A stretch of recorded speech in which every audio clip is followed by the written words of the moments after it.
নাচটা শিখিয়েছিলেন মা। সেই শেখা শুরু কোলে বসে বসে তার বাবার হাতটা ধরে সেদিনের হাঁটা। সেসব কথা কি আর মনে পড়ে কারো?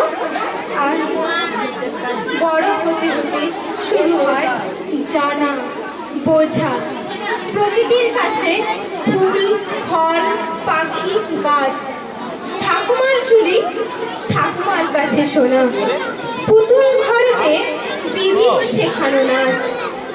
এবারে একটি নৃত্য কোথাও আমার হারিয়ে যাওয়ার নেই মানা। পরিবেশনায় সায়ন্তিকা দে।